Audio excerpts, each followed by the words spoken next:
एटा police थाने में तैनात जो हेड कांस्टेबल बाबूलाल बैरवा ने सुसाइड कर लिया था। उसके बाद उन्होंने एक सुसाइड नोट भी लिखा था जिसमें उन्होंने पुलिस के अधिकारी और पत्रकार पर आरोप लगाए थे कि वो उन्होंने उनको मजबूर किया है सुसाइड करने के लिए। उसके बाद जब भी सुसाइड की उनकी खबर फैली, उनका जो शव है वो SMS अस्पताल में रखवाया गया। वहाँ पर अभी पोस्टमार्टम नहीं हुआ है उनकी बॉडी का, क्योंकि सुसाइड उन्होंने क्यों किया है, इसके पीछे किसका हाथ है और किसने ये सारा जो घटनाक्रम जो है वो किसकी वजह से हुआ है, ये अभी जांच जो है इसकी करने के लिए लगातार जो परिजन जो है वो रिक्वेस्ट कर रहे हैं और वो अभी तक नहीं हो पाई है। इसलिए धरना जो है पिछले 5 दिन से यहाँ पर जारी है।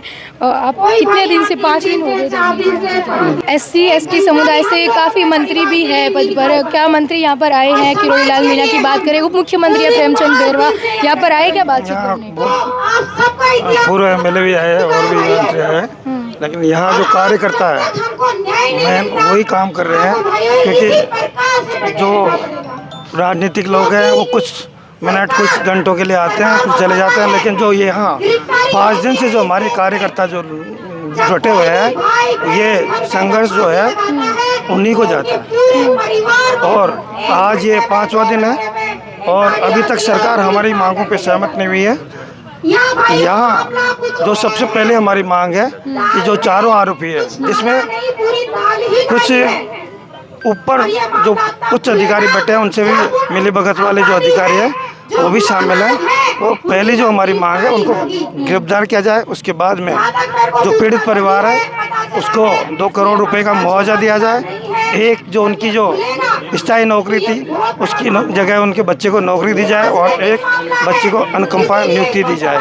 साथ ही इस पूरे परिवार को सुरक्षा की गारंटी दी जाए। मैं भीम आर्मी आज़ाद समाज पार्टी प्रदेश अध्यक्ष अमरचंद हरसोलिया, मैं कंटिन्यू इस धरने प्रदर्शन में हमारे भाई बाबूलाल बैरवा जी को न्याय दिलाने के लिए यहाँ डटा हुआ हूँ। हमारे साथी यहाँ गीगराज जी जोड़ी, रवि मेघवाल जी, अनिल जी डैनवाल जी, जितेंद्र जी अटवाल जी यहाँ मौजूद हैं और हम इस संघर्ष को कतई कम नहीं पड़ने देना चाहते। पूरे उन बाबूलाल के जो परिवार वाले हैं वो भी यहाँ पर मौजूद हैं? बिल्कुल, उनके परिवार के सारे सदस्य मौजूद हैं। उनका बच्चा यहाँ है, उनकी मिसेज जो है मीना देवी जी यहाँ है, उनकी दोनों बच्चियाँ यहाँ हैं, उनके जो परिजन हैं सभी यहाँ हैं और वो अभी तक टच से मस नहीं है। जब तक उनको जो सुसाइड नोट में जो चीज़ लिखी हुई है वो नहीं होती, जब तक वो परिवार और बच्चा यहाँ से टच से मस नहीं होगा। और वो कतई तैयार नहीं है कि उनकी पिताजी की का मोर्चरी में जो है जो करवाया जाए वो।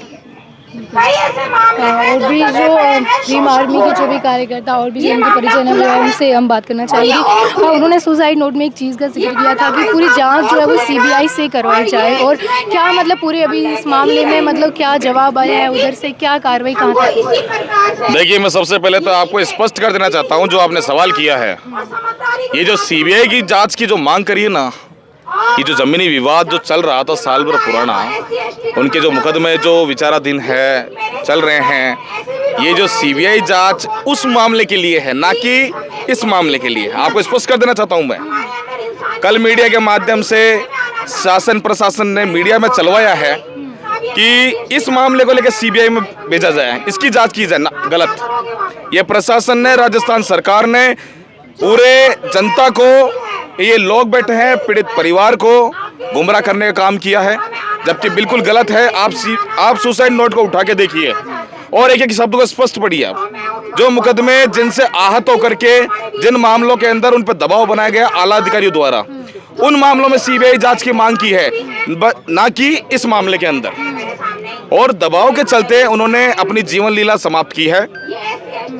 आज राजस्थान सरकार को शर्म आनी चाहिए कि एक मामले को भुनाने के लिए, एक मामले को दबाने के लिए ऐसे प्रयास कर रही है। शर्म आने की बात है। हमारे डिप्टी CM साहब है, हमारे CM साहब है, ये BJP सरकार है जो एक नारा देती है कि नहीं सहेगा राजस्थान, लेकिन राजस्थान में ऐसी घटनाएं घटित हो रही है। हजारों की तादाद में लोग यहाँ SMS मोर्चरी के बाद धरना देके बैठे हैं। पीड़ित परिवार की हालत देखिए, 5 दिन से भूखा प्यासा होकर बैठा है। वो न्याय की गुहार लगा रहा है, लेकिन प्रशासन और जो शासन में बैठे नेता हैं, सरकार है, चुप्पी साध के बैठी है। उन्हें आरोपी गिरफ्तार करना चाहिए। वो उल्टा ये कहते हैं आंदोलनकारियों से परिवार से कि आप लोगों के खिलाफ मुकदमे दर्ज किए जाएंगे। क्यों भाई, हम कोई आतंकवादी हैं? हमने कोई गुनाह किया है? हम यहाँ पे कोई उड़दंगबाजी करने के लिए हैं? हमारा परिवार का सदस्य गया है, पुलिस महकमे का एक सिपाही गया है, उसको न्याय दिलाने के बजाय आप परिवार को, इन आंदोलनकारियों को आप उनके ऊपर मुकदमे की बात कर रहे हैं। शर्म आने की बात है। और आपके मीडिया के माध्यम से जो आपने सवाल पूछा था वो मैं स्पष्ट कर चुका हूं। सीबीआई जांच की मांग उन तमाम मामलों के लिए है, ना कि इस मामले के लिए। यहाँ पर एक बात ये भी सामने आ रही है कि जो सीबीआई जांच की जो मांग थी, जो सुसाइड नोट में लिखी गई थी, वो ये थी कि जिस विवाद के चलते उन्होंने सुसाइड किया था उसकी सीबीआई जांच करने के लिए उन्होंने रिक्वेस्ट है वो करी थी, जबकि ये बात जो है कि ना कि जो उनका सुसाइड केस है उस मामले में सीबीआई जांच करने की बात है वो नहीं। हमारे साथ रेगर महासभा जो है अखिल भारतीय, उनकी महासचिव है लीलावती जी, उनसे हम जुड़ने की कोशिश करेंगे। मैम बताइए, आप यहाँ पर 5 दिन से लगातार परिजन जो है वो धरने स्थल पर जारी है, क्या यहाँ पर मंत्री जो है वो आए हैं, क्या कुछ बोला है, अभी तक क्या हुआ है? उप मुख्यमंत्री प्रेमचंद बेरवा भी, क्या मतलब अभी तक कार्रवाई कहाँ तक? जो अभी मौजूदा सरकार है उनके कोई भी अभी इस प्रकार से किसी भी कोई बयान नहीं आया है कि जिससे हम संतुष्ट हो सके कि जो भी कातिल है, जो भी इसमें नाम लिखे गए हैं सुसाइड नोट में, उनकी गिरफ्तारी अभी तक नहीं हुई है। धरना पूरे 5 दिन से चल रहा है, यहाँ पे हर समाज का व्यक्ति बैठा हुआ है और न्याय, हम सिर्फ गिरफ्तारी चाहते हैं, न्याय चाहते हैं। परिवार की मांग है, परिवार की महिलाएं, बच्चियां और भाई बंधु जो पूरे राजस्थान नहीं पूरी इंडिया से लोग यहाँ पे आए हुए हैं, वो सिर्फ सरकार से एक ही मांग करते हैं कि जो भी कातिल है, दोषी है, जिनके नाम लिखे हुए हैं, उनको जल्दी से जल्दी गिरफ्तार करें। आखिर 5 दिन हो गए, गिरफ्तार क्यों नहीं कर रही? तो ये हमारा सरकार से सवाल है और हम चाहते हैं जल्दी से सरकार गिरफ्तार करे और न्याय दे। तो आपने देखा कि यहाँ पर सबकी यही अभी तक मांग है कि जिन पर आरोप लगे हैं उन पर सिर्फ केस नहीं चलाया जाए, सबसे पहले उनकी जांच करके उनको गिरफ्तार किया जाए, उसके बाद ही उनकी बॉडी को पोस्टमार्टम करने के लिए परिजन जो है वो यहाँ से अलाउ करेंगे। सहयोगी राजेंद्र के साथ में ममता, धन्यवाद।